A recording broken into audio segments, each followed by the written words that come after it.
The cameras flashed, but they weren't capturing a moment of triumph. They were capturing a public execution. Damien Vane, a man who owned the city skyline, stood over his wife, Elsa, her custom-made gown torn from shoulder to waist. He was laughing, a cold, brutal sound that echoed in the sudden silence. He thought he had won, thought he had proven she was just another one of his possessions. He was wrong. The silence shattered with 4 words from her, and by the time she finished, the laughing had stopped. His reputation was already a corpse, and she was just getting started. The Vane Foundation Gala was not merely an event. It was the gravitational center of the city's universe. Held in the celestial 3-story ballroom of the Astoria, it was a night where the 1% gathered to trade millions in the name of charity, all under the meticulously crafted benevolent gaze of Damien Vane. The room itself was a masterpiece of his power, a glittering galaxy of diamonds on necks and wrists, the air thick with the scent of Duchess, roses of varietal he had personally commissioned, and the competing expensive perfumes of the wives he deemed acceptable. Elsa Vane, his wife of 5 agonizing years, felt the familiar oppressive coldness of the 30-carat Vane Purity diamond on her left hand. It was a flawless D-color stone, and it felt less like a symbol of love, and more like a beautifully crafted $10 million manacle. She was a prisoner, and this was her cell. She was dressed as always to his specifications. The gown was a deep, iridescent emerald silk, a custom piece by a young, brilliant designer Damien had recently discovered and subsequently approved. Like Elsa herself, the dress was elegant, expensive, and currently serving as a container for Damien's most prized possession. Her instructions had been simple. Smile, Elsa. Look beautiful, and don't talk to anyone. Interesting.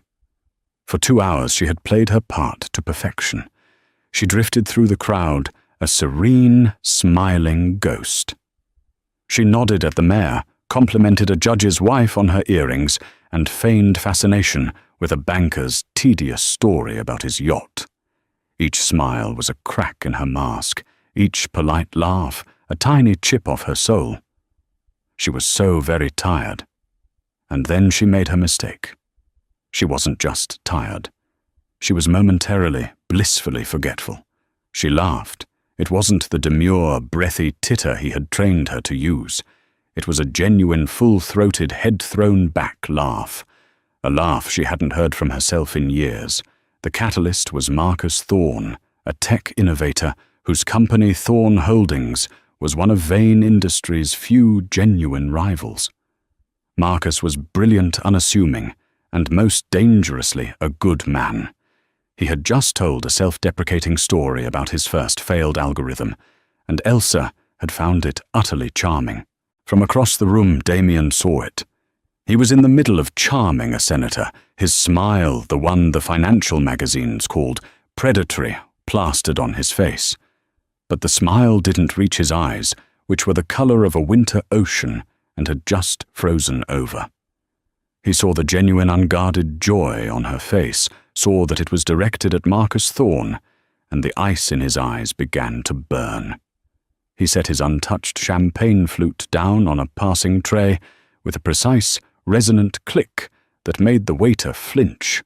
"Senator, you'll have to excuse me," he murmured, his voice, a smooth baritone that charmed billions and terrified his board. A small matter of housekeeping. He began to move. The crowd, sensing a shift in the room's barometric pressure, parted for him, like the Red Sea. Elsa felt the shadow fall over her before she saw him. The warmth of her laugh died in her throat. "Marcus?" Damien said, his voice dangerously light. He didn't look at his rival.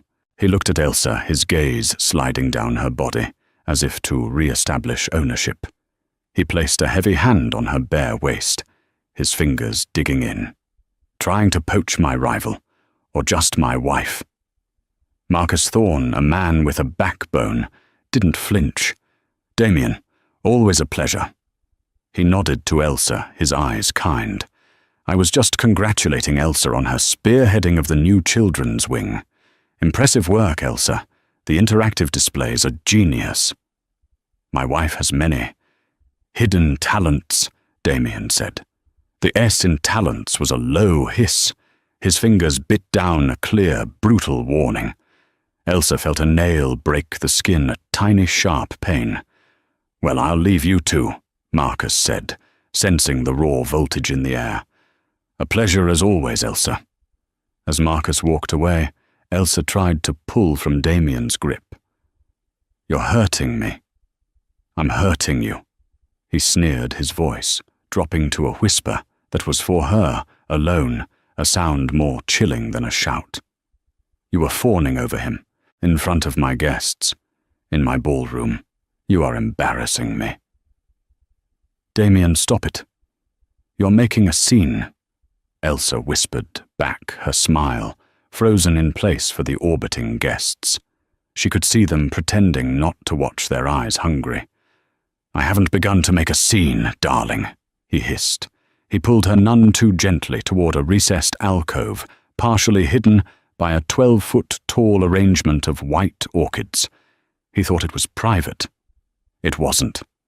A dozen people, including a short, tenacious reporter from the New York Standard named Penelope Reed, had a clear line of sight. "What is your problem?" Elsa said, finally, yanking her arm free the moment they were behind the flowers. Her skin was red where he'd held her. "My problem." He stalked toward her, backing her against the cold marble wall. "My problem is that I gave you a simple set of instructions. Don't talk to anyone interesting. And you, in that dress I paid for, decide to laugh like a dock worker with the one man I am actively trying to crush. He's a decent man. It was a joke." She spat her own anger, 5 years of suppressed fury finally boiling to the surface. "You don't own my laughter, Damien. You don't own me. I own everything in this room. Elsa." He set his face, a mask of cold fury. He jabbed a finger at her. "I own this hotel. I own the reporter in the corner. I own the goddamn air you're breathing. And yes, I own you. You were nothing when I found you. A paralegal with bad shoes and a 2-room apartment in Queens. I gave you this." He gestured to the room, the diamonds, the life. "I made you." "You didn't make me," she said, her voice shaking but gaining strength. "You caged me. You made me a prisoner. You're a trophy," he snarled, his voice rising. "And trophies don't talk back. Trophies don't have opinions. They just sit and look pretty and reflect the light of the man who owns them." To punctuate his point, he reached out. He didn't slap her. He didn't hit her.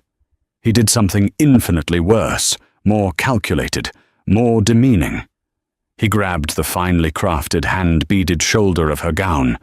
He looked her dead in the eye, a cruel smile twisting his perfect lips, and he ripped it. The sound of tearing silk was obscenely loud. It was not a small tear. It was a violation. The sound ripped through the ballroom, silencing the 30-piece orchestra mid-note. The emerald fabric gave way from her shoulder blade to her waist, the sound like a shriek. Elsa froze, the cold air of the ballroom hitting her skin. The delicate lace of her bra was exposed, along with the pale, vulnerable skin of her torso. The torn fabric hung from her waist like a flag of defeat. The silence that followed was absolute. It was a vacuum sucking the air from 500 lungs. Elsa could see them all. The gasps, the hands covering mouths, the bright, quick flashes of smartphones held up. She saw Robert Morrison, Damien's COO, his face pale with shock, and to her surprise, shame. She saw her social rival Cecily Granger, her face a mask of undisguised, vicious glee.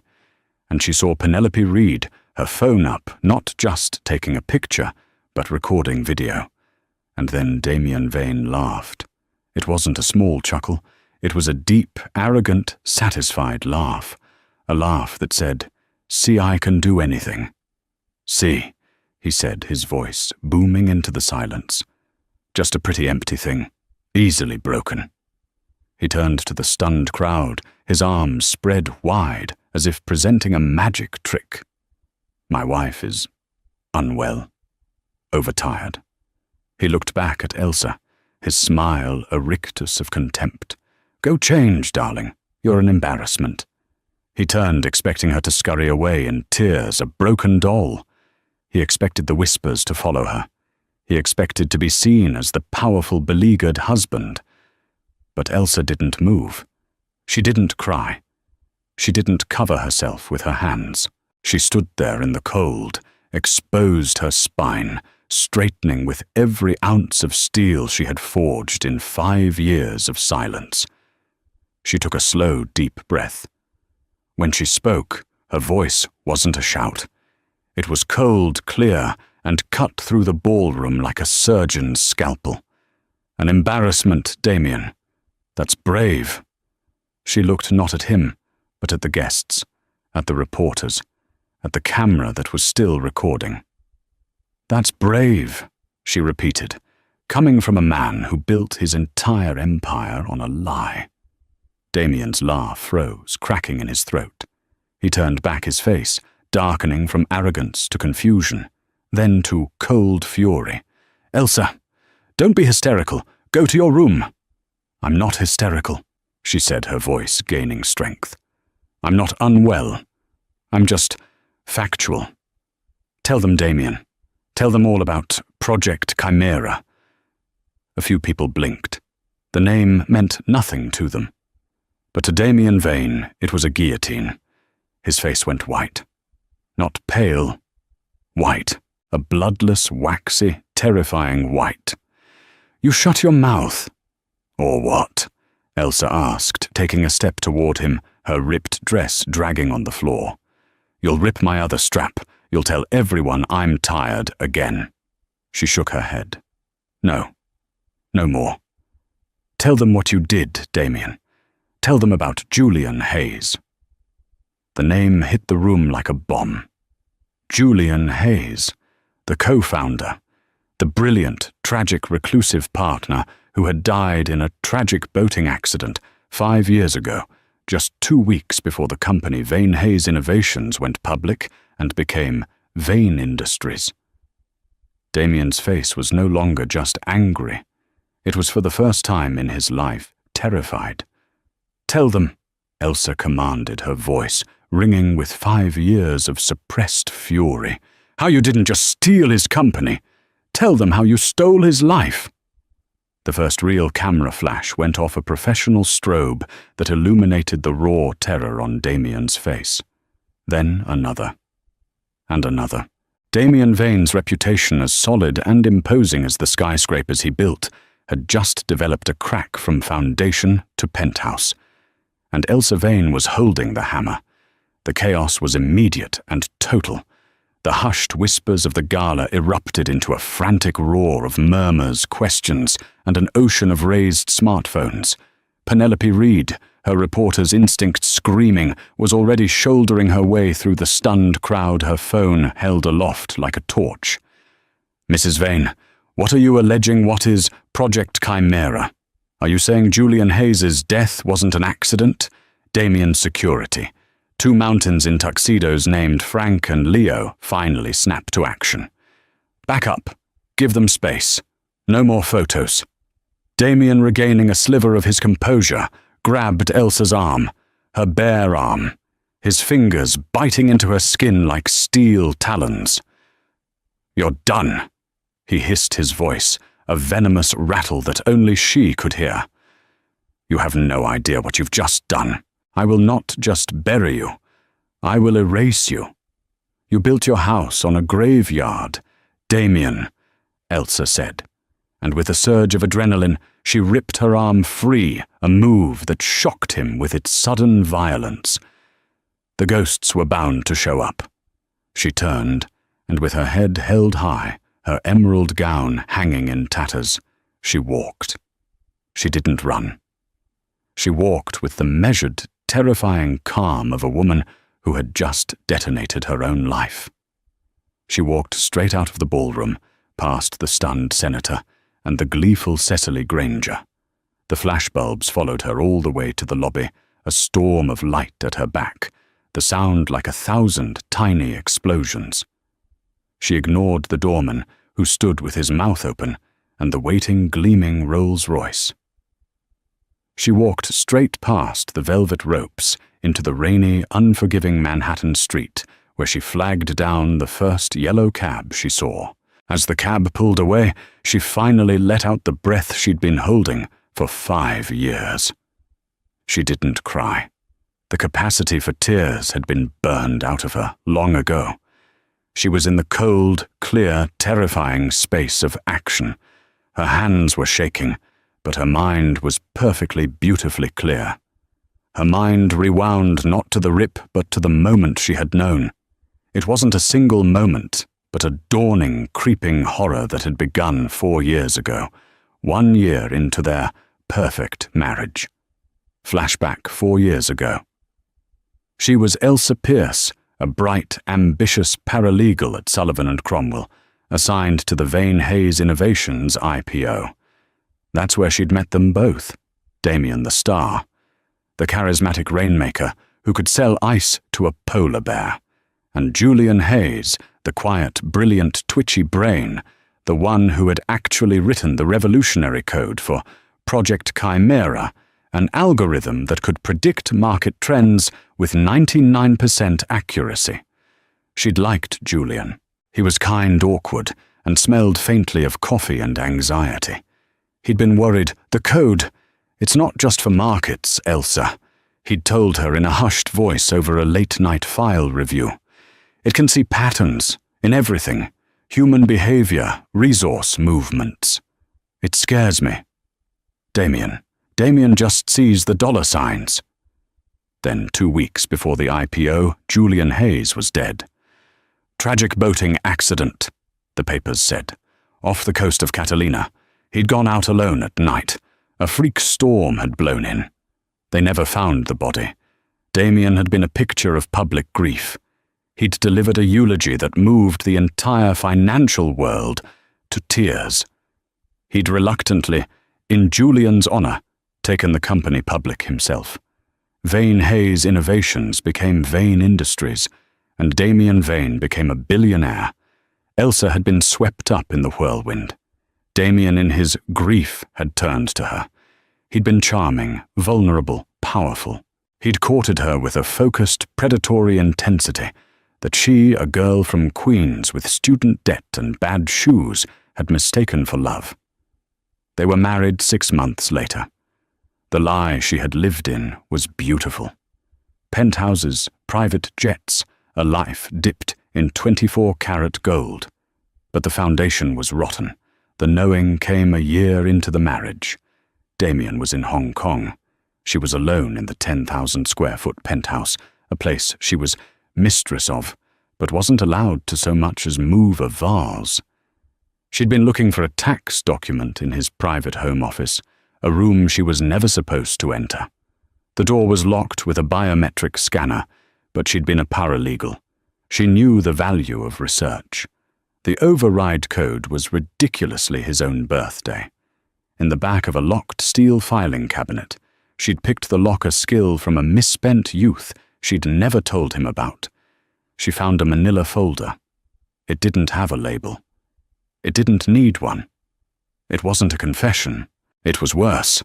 It was a set of wire transfer receipts, a series of encrypted emails, and a single terrifyingly simple contract.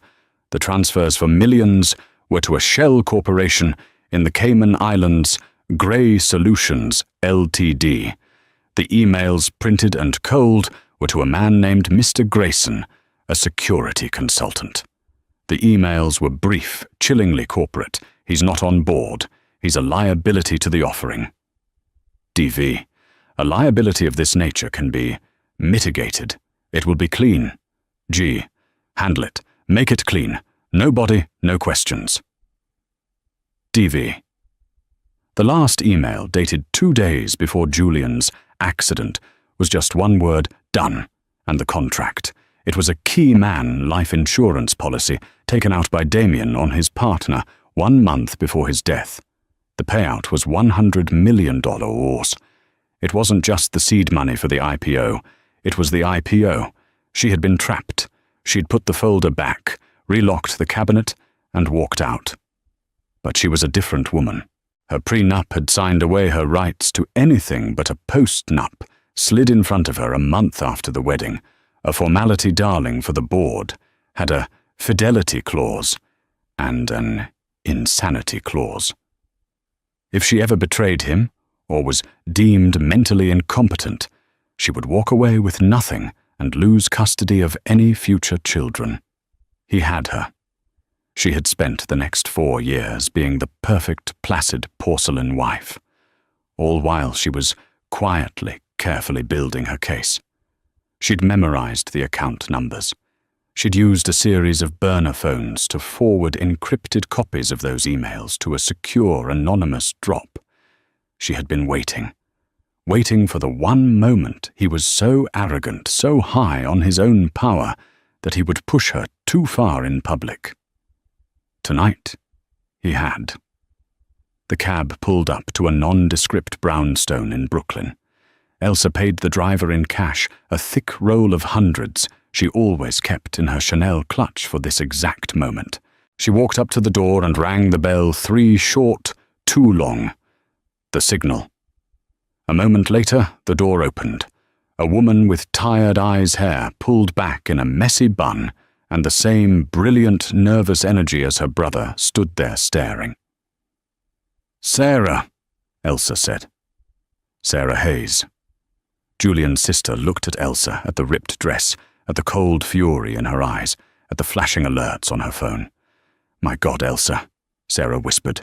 "You did it. It's everywhere." "I did it," Elsa said, stepping inside. "Now the war begins." Sarah Hayes's apartment was the antithesis of Elsa's penthouse. It was small, cluttered, and vibrantly alive. Overflowing bookshelves lined every wall, stacks of academic papers on botany covered the coffee table, and the air was thick with the comforting smell of old books and strong brewing tea. Sarah, a university professor, had never once, not for a single day in 5 years, believed the official story of her brother's death. "He froze your assets," Sarah said flatly. It wasn't a question. She was holding her phone, the screen glowing with a news alert from the Standard. She handed Elsa a thick grey NYU sweatshirt and a pair of worn sweatpants. Elsa checked her own phone. 1 missed call, 40, 100, all from Damien. Then a text from her private bank, a number she thought was secure. "Account alert. All assets, personal and joint, have been temporarily frozen, pending a spousal review." "Of course he did," Elsa said, her voice muffled as she pulled the warm sweatshirt over her head. The torn, multi-$1,000 silk gown, her last link to her old life, fell to the floor in a heap. She kicked it into a corner. "He thinks money is his only weapon." "Isn't it?" Sarah asked, handing her a steaming mug of tea. Her hand was shaking slightly. "It's his loudest weapon," Elsa corrected, sipping the scalding liquid. "His real weapon is his reputation, and I just put a bullet through it. He's bleeding and he's panicking." Damien's counterattack was swift and brutal. By 6:00 a.m., as the first light of dawn hit the city, Page 6 was leading with a story sourced from an insider close to the family. Tragic breakdown at Vane Gala. Elsa Vane's psychotic break. An insider tells us Elsa has been suffering for months. Paranoia, delusions. It's so sad. Damien is heartbroken and is asking for privacy as he seeks the best medical care for his wife. He has been trying to get her help, but she refused. By 7:00 a.m., it was on a morning news show. A Vane Industries spokesperson, a sharp woman in a pearl necklace, was looking at the camera with feigned sympathy. Mr. Vane will not be pressing charges for her outburst. His only concern is for Elsa's health and well-being. He is, as we speak, consulting with the finest doctors. He's trying to invoke the post-nup, Elsa said, reading the article on Sarah's laptop. Her face was grim. The insanity clause. He's not just trying to discredit me, he's trying to have me committed. He's good at this, Sarah. He's so good at making people disappear. He can't do that, Sarah said, but her voice wavered. He can't just say you're crazy. He's Damien Vane, Elsa replied. He believes he can do anything, and he has the judges and doctors on his payroll to prove it. He'll have a court order by noon. The doorbell rang, a sharp, aggressive buzz that made them both jump.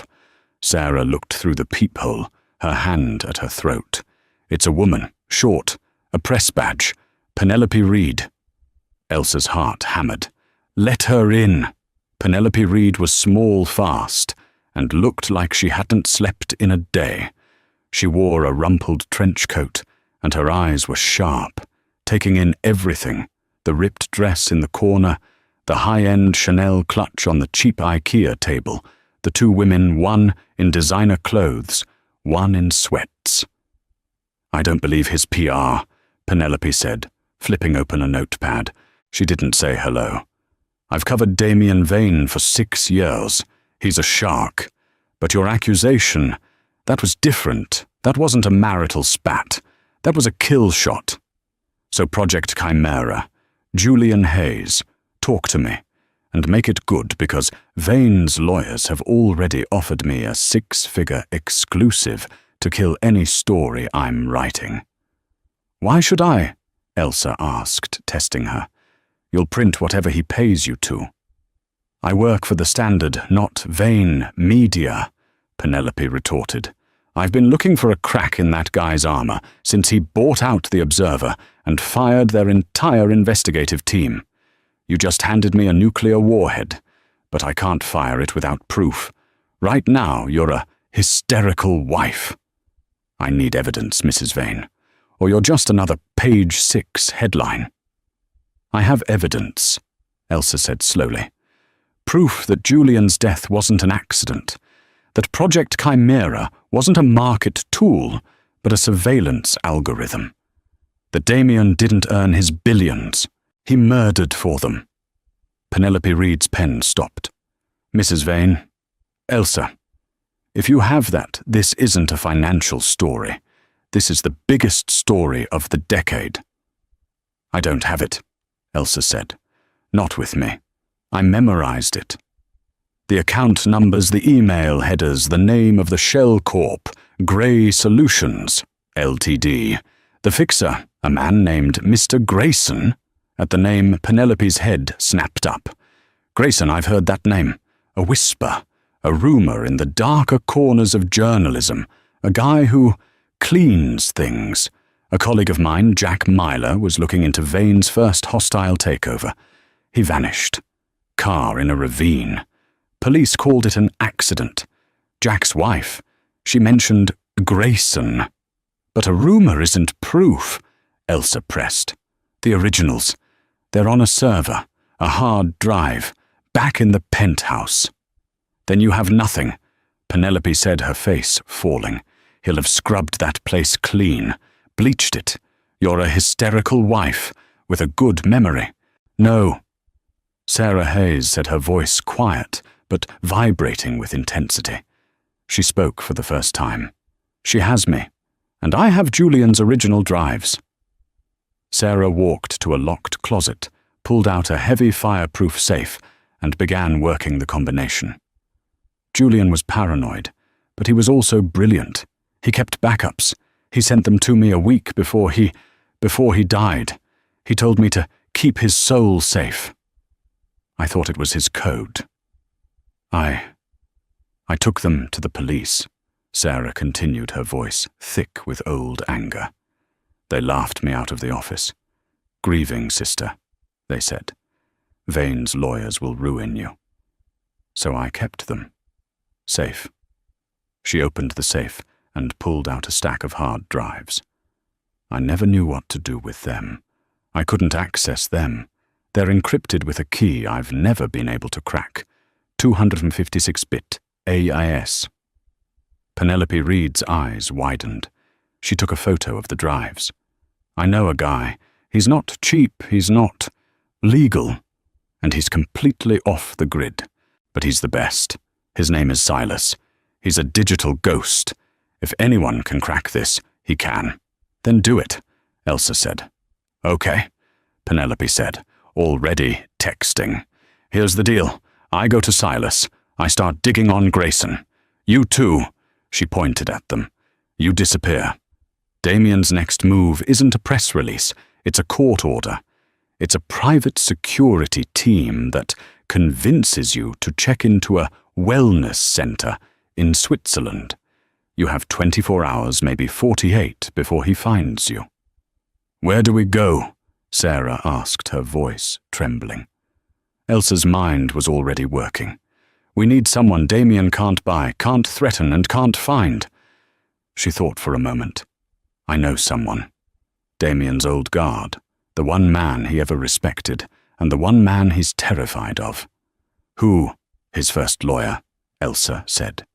The one who set up the Vane-Hayes partnership, the one he fired for lacking a killer instinct, Arthur Pendleton.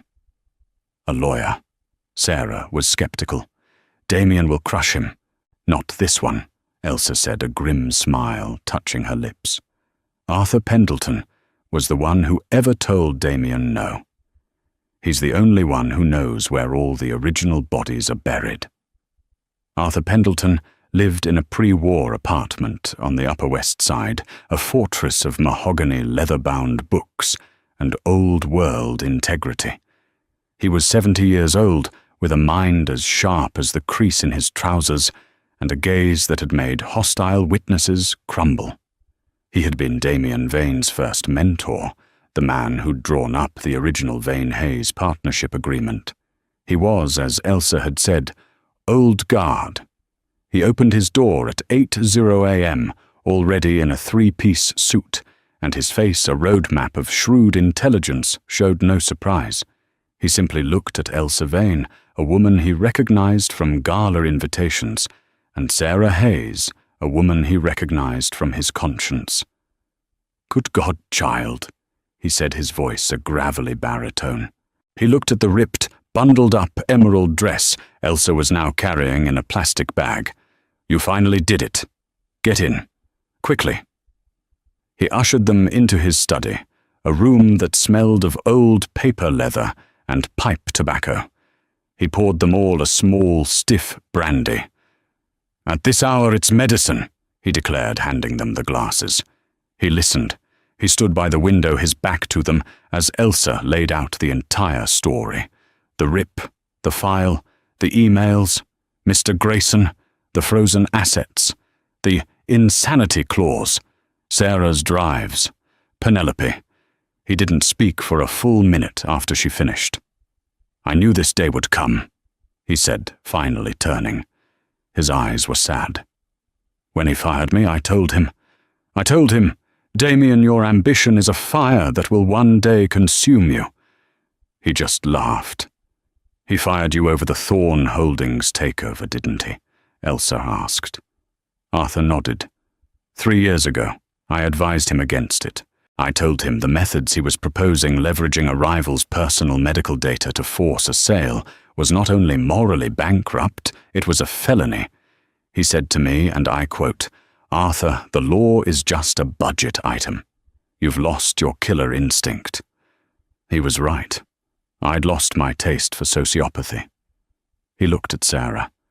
And Julian, that poor, brilliant boy. I never believed the boating accident story. He was terrified of the water. He wouldn't even go on the Staten Island ferry. He sat down behind his massive desk. Damien Vane is not just a man. He's a fortress. His lawyers, his judges, his PR. They are an army. But every fortress has a flaw. And he said, a faint, cold smile playing on his lips, am the man who drew the blueprints. His phone rang. He looked at the caller ID. Penelope Reed, on speaker. Arthur. Penelope's voice was fast and tinny. I'm with Silas. He's good. He's also terrified. He says the encryption on these drives isn't just standard. It's military grade and it's booby-trapped. If he inputs the wrong key more than 3 times, the drives will self-corrupt.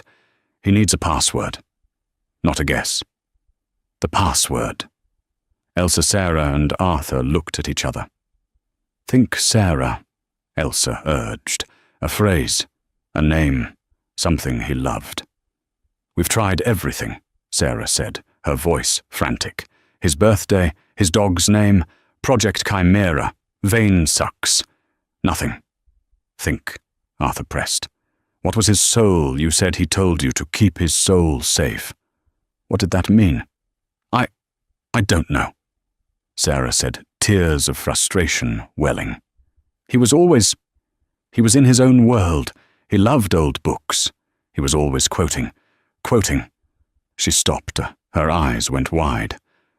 Quoting what, Sarah? Elsa asked gently. He had this one stupid dad joke. Sarah whispered, a small, pained smile on her face.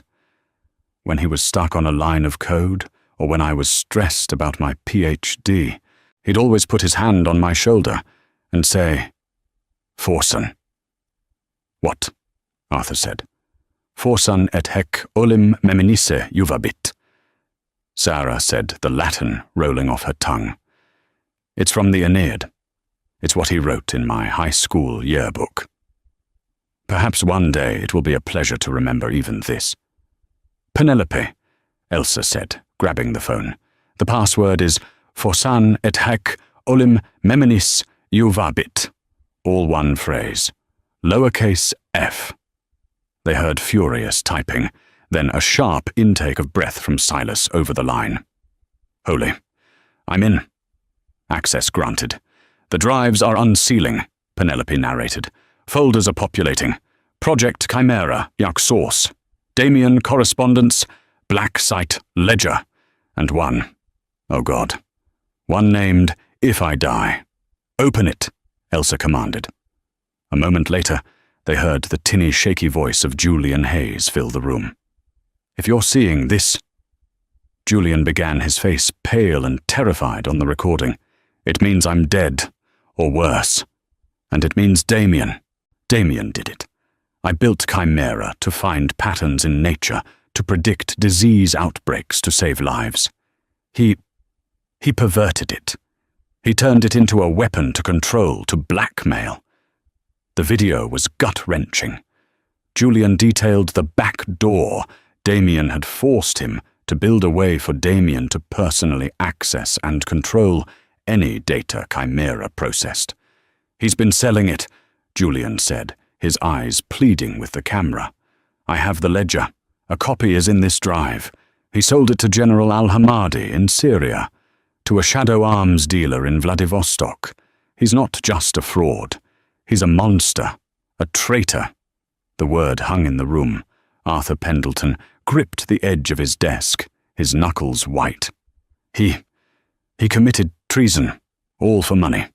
It's worse than that. Penelope's voice was grim. Silas is in the Black Site Ledger. It's the Grayson file. It's not just wire transfers, it's... oh God. It's a kill list. Invoices. Sanitization services. LP. Asset retirement. JM paid. Jack Myler. My colleague. LP, Elsa asked. Silas is finding a file on a Dr. Lena Petrova, Penelope said. A data ethicist who reviewed Project Chimera's initial code and raised significant concerns. She committed suicide 2 months before Julian's accident. Damien. He's been cleaning house for years. He didn't just steal a company. Elsa said the full monstrous weight of the truth settling on them. He built an empire of bodies. And now? Arthur said, his voice grim. He knows you are digging. Elsa, you're no longer a hysterical wife. You are the only living witness who can connect him to these drives. You are his next target. You are asset retirement. Evie. The revelation that Damien was not just a murderer but a traitor, and that they were now his primary targets, changed the air in the room. The fight for reputation had just become a fight for survival. Damien's panicking, Elsa said, her mind racing. But he's a smart panic. He's not just going to send lawyers, he's going to send Grayson. He already has, Sarah said, her voice trembling. She was at the window of Arthur's study, peering through the blinds at the street 12 stories below. There's a black car, an Escalade, no plates. It's been parked across the street for 10 minutes. A man just got out. He's just looking up at the building. Arthur walked over, his face grim. He knows I was his lawyer. He knows I'm a loose end. He'd assume you'd come to me. This is bad, came Penelope's voice from the speakerphone. Silas is getting pinged, hard. Someone is trying to trace my connection. They're not just brute forcing it. They're sophisticated.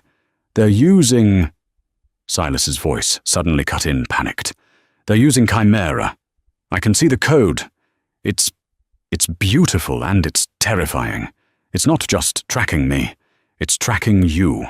It's running pattern analysis on your known associates. My God. It's tracking your phone.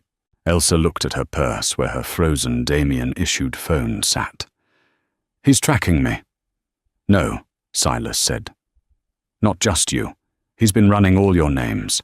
Elsa Vane, Sarah Hayes, Arthur Pendleton. He's been running queries on you for months. He was already planning. This breakdown at the gala. He's been building a case against you for a while. He was just waiting for you to snap. The full cold premeditation of it all hit Elsa. The ripped dress wasn't just an impulse. It was an escalation. He had been trying to push her over the edge to create a public scene he could use to his advantage. And she had, in her anger, walked right into his trap. The intercom on Arthur's desk buzzed a harsh, violent sound.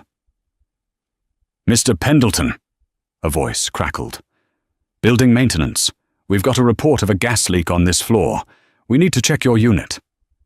Arthur's eyes met Elsa's. He pressed the talk button.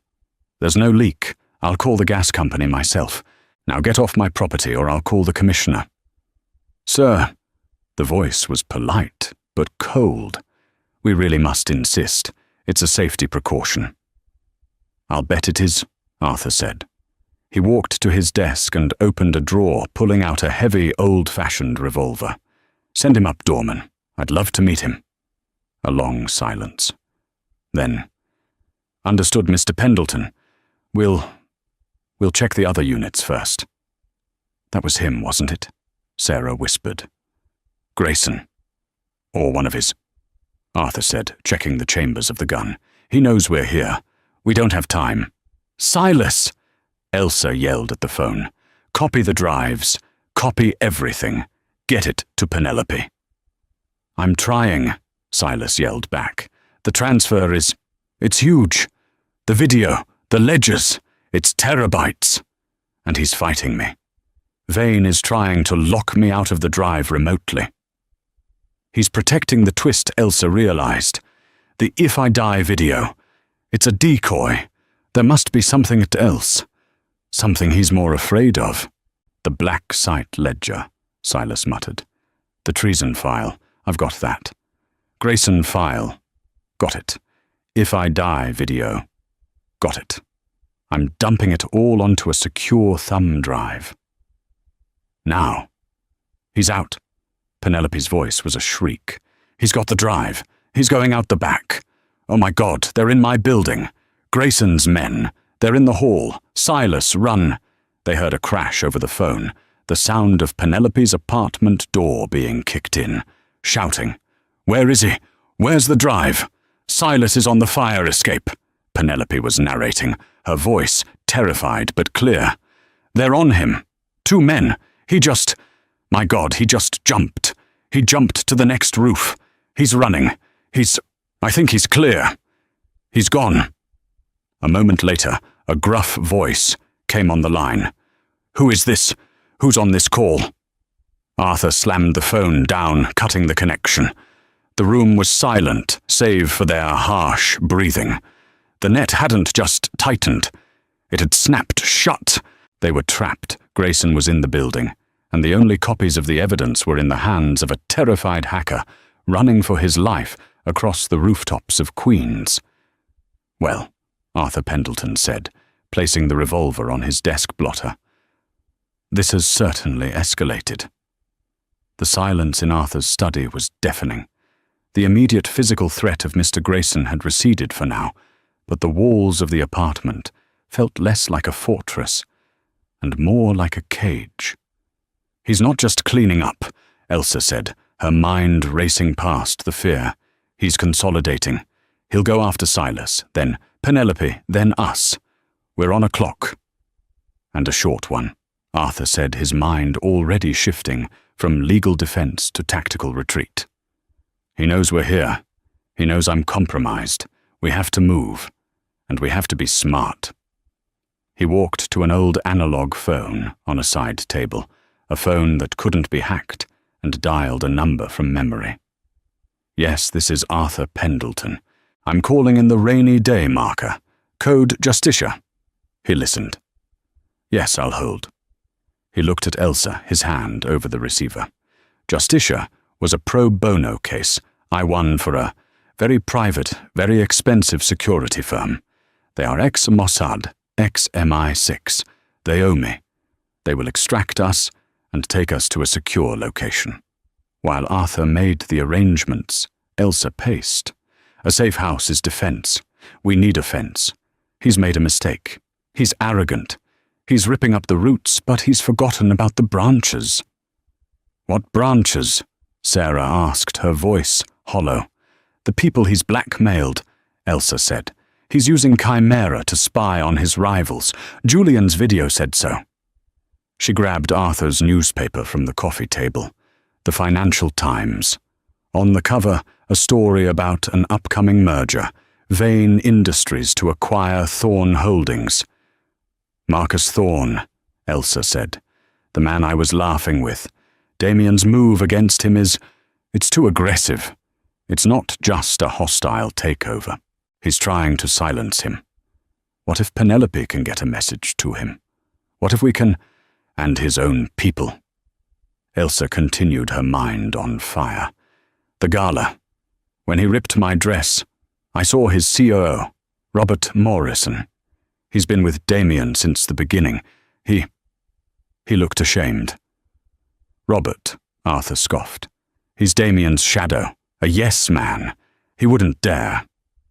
"He would if he knew the truth," Elsa said. "Robert is a patriot. He's ex-military. He thinks Damien is a hard-nosed, ruthless businessman. He doesn't know he's working for a traitor. If we can get Julian's video to him, he could be our man on the inside." The plan was desperate, a web of what-ifs and maybes. But it was all they had. They were interrupted by a knock. Not the pounding of Grayson's men, but a quiet, precise, desperate rap, rap, rap. Arthur's hand went to the revolver. "Hide," he whispered. Elsa and Sarah slipped into the adjoining library. Arthur walked to the door, his gun at his side. "Who is it?" "Mr. Pendleton," a quiet, strained voice said. A voice they recognized. It's Robert Morrison. I saw the men in the lobby. I need to talk to you. About Damien." Elsa and Sarah froze. Arthur looked at the peephole. It was him. He looked pale, wrecked, his tie undone. Arthur opened the door, the security chain still on. "Robert, what in God's name?" Robert Morrison, Damien Vane's right-hand man, didn't try to enter. He looked like a broken man. I can't be a part of this anymore. After the gala, he called me into his office.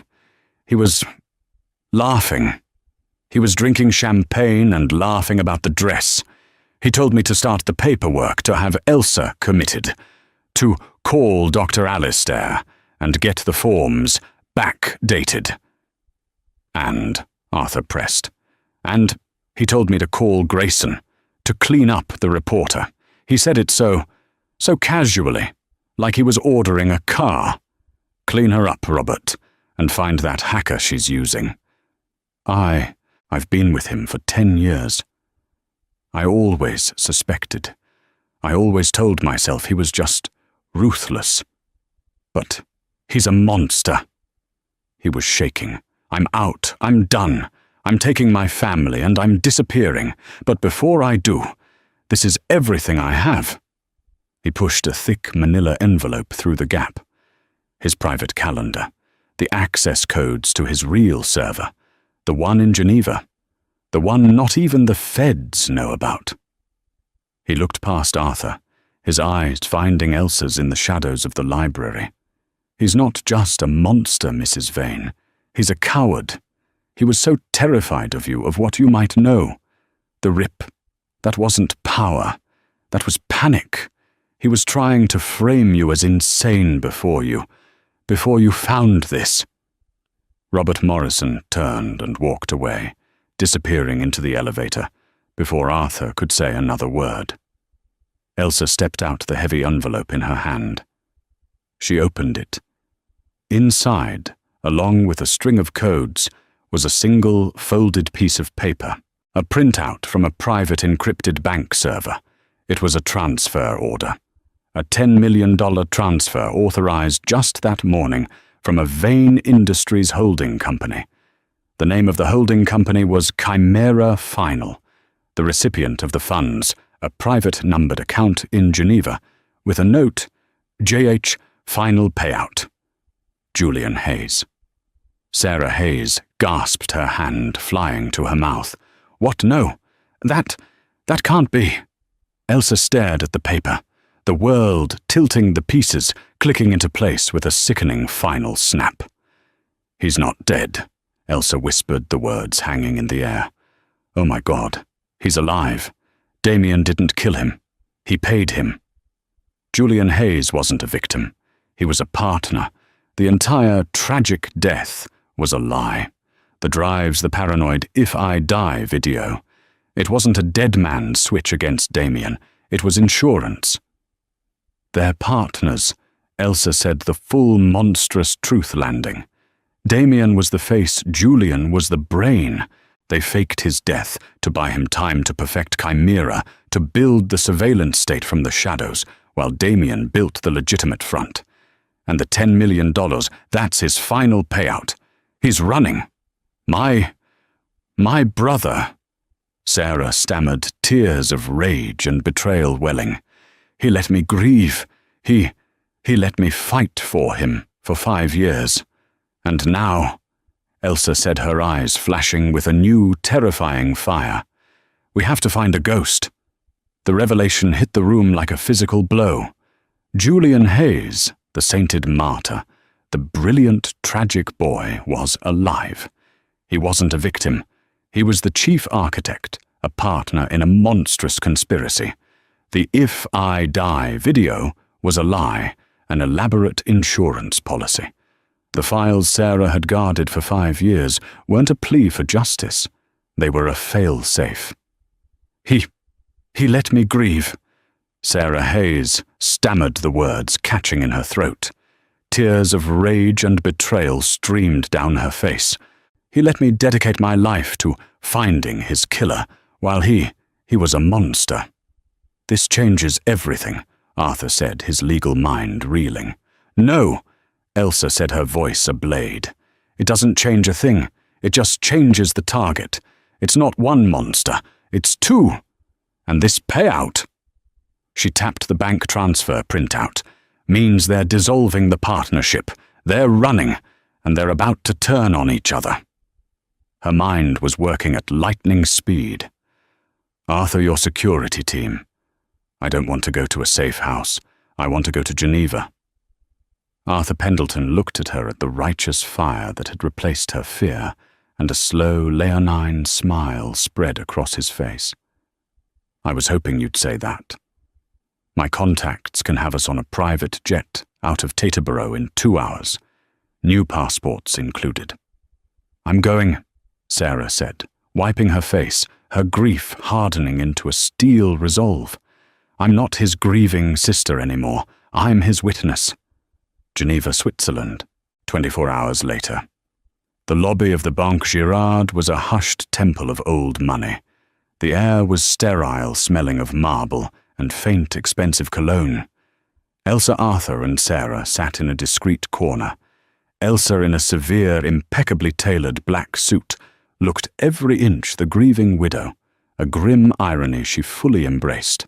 Arthur was her lawyer, Sarah her shell-shocked relative. Arthur's ex-Mossad contacts were invisible, blending in as bank patrons and security. "Penelope's feed is live," Arthur murmured, an earpiece in his ear. "The story drops in 5 minutes. The Standard, BBC and Reuters. The FBI is in the lobby of Vane Tower in New York right now. The story is a bombshell. Vane Industries, a decade of treason." At 2:00 p.m., precisely a man in an expensive but unassuming suit walked in. He was thinner than in the video, with a beard and glasses, but the eyes were the same, nervous, brilliant, and cold. "Julian," Sarah's voice crackled over Elsa's earpiece from a cafe across the street. "It's him. He's going in." The ghost was real. He was ushered into Benoit Girard's private glass-walled office on the mezzanine.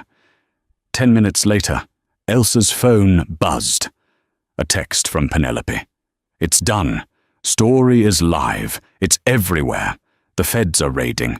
Wait, Silas just found something. He's in the Geneva server. Girard. He's not just paying Julian. He's emptying Damien's accounts.